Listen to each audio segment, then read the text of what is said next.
when you have an exponential equation with different bases, first try to rewrite the equation so you have the same base on both sides.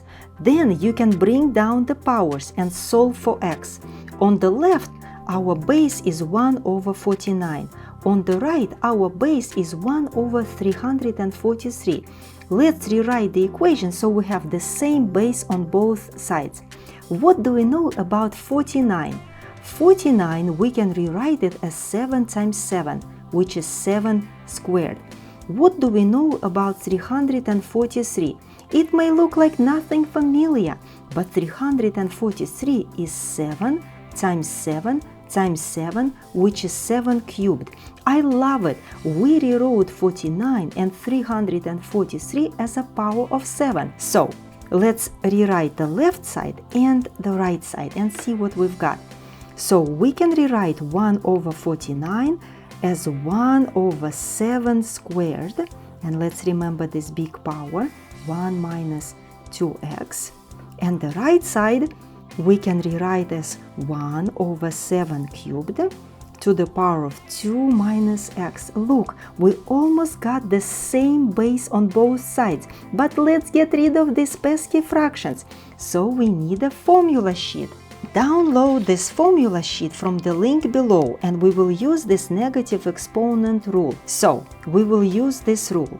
1 over a to the power of n equals a to the power of negative n. When you have exponential equations with fractions, this rule is very helpful to get rid of fractions. So we can rewrite 1 over 7 squared as 7 to the power of negative 2. So we can rewrite the left side as 7 to the power of negative 2 and everything to the power of 1 minus 2x. And the right side we can write as 7 to the negative third power and everything to the power of 2 minus x. Look, we got the same base on both sides, so we are ready to set the exponents equal to each other. But let's do one more step. When you raise the exponential expression to a power, what do you do with these exponents? You multiply them. So let's multiply them. So we can put parentheses here, right? So we are very careful. So 7 to the power of negative 2 times 1 will be negative 2. Negative 2 times negative 2x will be positive 4x. You see how much cleaner now it looks like. And on the right side we have 7 to the power of negative 3 times 2 will be negative 6. And then negative 3 times negative x will be positive 3x. You see, we multiplied these powers. Now we have the same base on both sides, which is 7. So we can get rid of the base and bring down the powers and set them equal to each other. So negative 2 plus 4x equals negative 6 plus 3x. I love it. Look, we started with the equation with fractions. Then we rewrote each side as a power of 7. We got the same base and now we are solving a linear equation. Now let's solve it. So let's have x on the left side. So we will add 2 to both sides.